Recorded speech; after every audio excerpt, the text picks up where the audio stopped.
Time now for my first guest. Now, last Sunday, 9 million people watched him tend to his patients in his own unique way. Shut up, bang. There aren't many doctors who have a phobia of blood. He's now coming to terms with the fact that he's soon going to be a father for the very first time. And will this finally thaw Doc Martin's frosty exterior? Here to tell us all about it is the man himself. Will you please welcome Martin Clunes?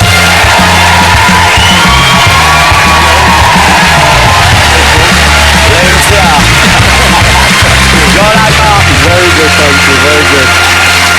Thank you. That women have gone ecstatic in the Bronx. That lady in the middle's flushed. Look. Sconnell, you've had a flush, haven't you, love? Open your vest, let your bra breathe. Go on.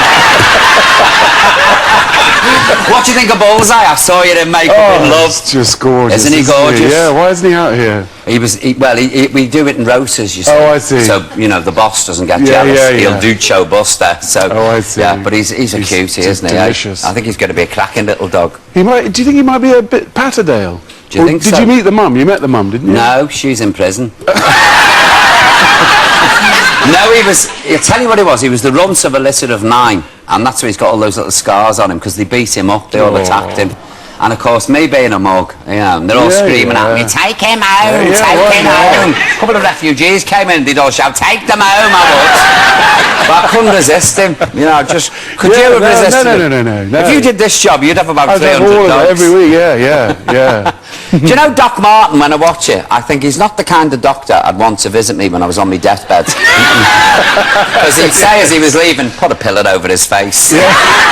Speed it up. Why does he have... You're nothing like him. Absolutely nothing like him. No. Why does he have such lousy social skills? I mean, I admire him, because I'd like to be able to say things like that. I secretly admire him. No, I openly admire him. No, I openly admire him as well. Yeah. It's just sort of more interesting. I'm not very good at those sort of nice guy, kind of regular Joe sort of parts. I've seen myself do them, and it's a bit boring. Yeah. I'd rather sort of act a load of stuff, you know. What did real doctors think of Doc Martin? Too nice. They do. A surgeon have sort of jokingly said you're far too nice for a surgeon. Really? Yeah. You know, I remember my doctor when I was a kid, he was like cripping. He was like the child catcher. He was like an old locust over the desk. I never used to say I was ill, because I was always terrified to go and see him. But they reckon he's too nice to be a surgeon. Yeah, I think they might be teasing slightly, but yeah. How's Miss Cole? How is she, Stephanie? She okay? She's grand, I'll give her my love. Yes, I will, yeah. Now, how's Doc Martin going to cope with fatherhood? Appallingly, I'd imagine. I imagine, you know. Yeah. I think he'll leave it on the step, will he, in the basket? But can you imagine a little child in a suit with bat ears stamping around the Cornish coastline? Do you think it's going to soften him?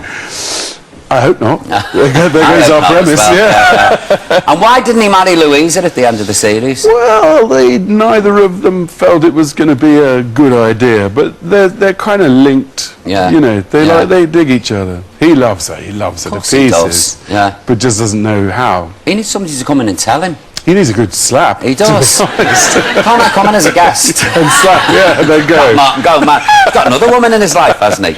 Yes, Edith Montgomery, equally sort of smart surgeon with kind of similarly limited social skills too. They'd make a good match. Yeah. See, I can never imagine Doc Martin turning around and saying to a woman, I love you. Never. He has said it. Oh, has he? He has. He made a liar out of me now. Well, he passed out for the second time. Just before he passed out, he said it. And I think he said it before. Yeah. Well, he does, you know, he does. Yeah. And he's aware of it. He's just irascible, isn't he? He's just rubbish, I suppose, listen, it's not an easy job, is it? A day in a surgery, listen to people moaning. I've got piles, doctor. We'll go behind the screen and strip off and I'll come in and have a look. I mean, it's not nice when you've had a bacon salami, is it? You know what I mean? And you're as mad as dogs, on dogs as I am. Yes. So, do you find it easy being mean to your father? Oh, well, our new dog Dodger is fantastic. There's nothing he won't do. He'll cock his leg against you without weeing, but he'll just do that, or he'll do that sort of digging. He's a really good actor. Yeah. And amazing, isn't he? Yeah, really good. And we've had a lot of fun with doing stuff with him. I suppose it's funny to me that he doesn't like dogs, because I think how ridiculous not liking dogs, Yeah. you know. That's how I am. Yeah. I don't trust people who don't like dogs. No, I don't like people who don't like dogs. I'm exactly the same. I go, oh, really? Yeah. You can't bring dogs in here. You get a mouthful of verbal off me. Fine, I'm off. What's happening on Sunday then? What's happening with Doc Martin this Sunday? Can you remember? Oh, there's a quiz. Episode, Tell me, or there'll be trouble. Episode 4, there'll be a grumpy doctor and some patients, I think. Well, we've got a clip here, good. to refresh the memory. Yes. Any sensation whatsoever in either of your legs? What are you going to do with that thing? I'd just like you to shut your eyes for me, please. No, I've got a very bad aversion to needles. It's not a needle, it's a neurological pin. It's sharp and it's shiny, it's quite close enough. I just want you to tell me if you think I'm using this end or the blunt part when I press it against you. Ah! Ah! What the hell have you done? I didn't do anything, he moved his hand. Ah! Look, don't make a fuss. Everything okay in here? He stuck a needle in my hand. It's a neurological pin, and I need to be sure that you're telling the truth about your legs. Now, give me my pin back. Don't you touch me! Maureen, will you drink? Ow! Maureen. I love him. He is admirable, you know, isn't he? He is kind of. No, he is. admirable. I like his style. Yeah. He's good at his job. He is, this is it, you know, he's just a bit of a narc. Yeah. You know, well, some people are narcs, aren't they? Some people are born on the sunny side of the bed. And Yeah. some of us on the dark side. Tell me about this new show you're doing with horses. Horsepower. It's sort of, we did one about dogs Yeah, a couple I of saw years, that, a year yeah. before last, and this is a similar sort of look at the history of horses. You know, where they came from as a species, but also when, you know, what we do for each other, and when, Yeah. you know, because we still measure a car's power by horsepower, don't we? that's I mean, right, they're yeah. sort of part of our culture, Yeah. and we've got some, we put them to work. And have you been to House of Mongolia yet? No, we're going to Mongolia for half term. We're taking Emily with us as well. Have you ever been to Mongolia? No, have you? I've passed through it on a train, Have believe you? it or not. Is it quite empty? That's nice. we were reading Siberia's a real stunner. Is it? And I tell you where, if you really want to depress yourself, go up to the Arctic Circle to a place called Nickel. Oh my God. Really? It's apocalyptic. Is Nothing it? grows for like 60 miles. It's where My they did all the God. nuclear testing. Oh, it's really apocalyptic. It's really apocalyptic. And you know, you're on this beautiful train and you're sitting there and you see the landscape vanish, and then all of a sudden there's like Disney-fied gnarled trees. And you think, oh my God. You expect the Wicked Witch of the West to fly past on a broom. God. Really grim. But you'll have a lovely time. Well, we've been reading in the rough guide about what they have camel yogurt, That's it. horse cheese. Yeah. That's as much as I love horses, they can keep their cheese. Are you a good horse rider? I get better. I'm not elegant, but I've had a horse for 2.5 years now. I love it. I mean, it's the same. There's a bit the same as with dogs. Huge baskets. Yeah. But they're just. They nick your clothes in the nice. They're just really nice animals Yeah, to get they to, are, because they're they relate beautiful. to you. Yeah. And my horse Chester is lovely. It's very calming, you know, with the horse. Oh when you're boy, alone yeah. with the horse. Well, people, you know, have psychiatric treatment with Yeah. horses, riding for the disabled. Yeah. It's just celebrated its 40th birthday as a charity, and they have, you know, kids get so much out of it And just they're hanging out with wonderful horses. creatures. I like the ownership and the grooming and the getting in and out of the field and the feeding as much as the riding. I think it's a sort of companionship. Didn't you, when you did the Island show, you rode bareback? Oh, Now, Toby. wasn't that painful? Actually, he was quite wide on a on a less wide horse. It's really painful, but yeah. You know, that spine, There's a and you're certain like... lift and separate. But he was so wide, I kept having to shift to stay on him. But I did my kart horse driver's exam and passed. And he loved swimming, so as a treat, I took him out. And riding him, Not I've in never. the cart, you didn't like... No, it's. You did something, you go down the road, did a counter, next thing you took off.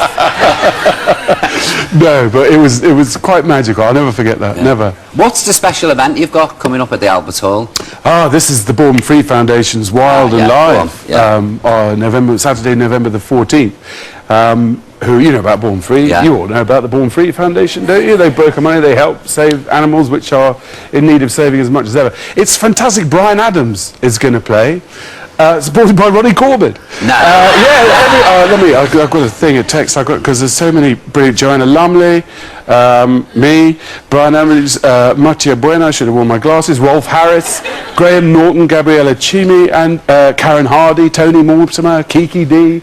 It's Rush Out, buy tickets, fill the Albert Hall. What's your job on the night? What are you doing? I'm the MC, because Oh, I've got are the you? right initials. Yeah, I don't have anything else to offer, but I can read out loud. It's been around a long time, hasn't it? This is the 25th birthday, yeah. And the plan is to sort of save 25,000 wild animals on the night, raise enough money to do that, because it's ongoing and it's expensive, isn't it? I mean, it's never off the telly. And Stephen Fry's, have you been watching that? Last Chance to See. It's fantastic. Yeah.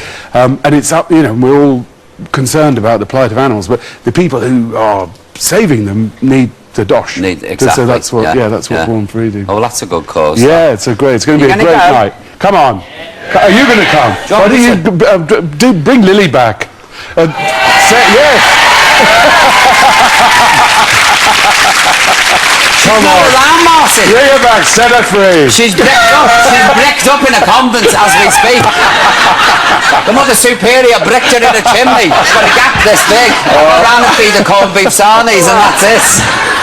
Wait, I wouldn't mind coming down. Oh, do and if you want me to get up and give a bit I'm going to play the bass with Brian Adams, I think. What if Stella to do? Get her light bulbs out and Barbara I'll get me bugle, we get the old bump and grinds. Let's talk, let's talk. Brilliant. Great. Martin, it's lovely to see you again. Thank you. Ladies and gentlemen, Mr. Martin Clunes, come on. Thank you. I'd love to come and help on that. Brilliant. Oh, I booked you. You're booked. Thank you.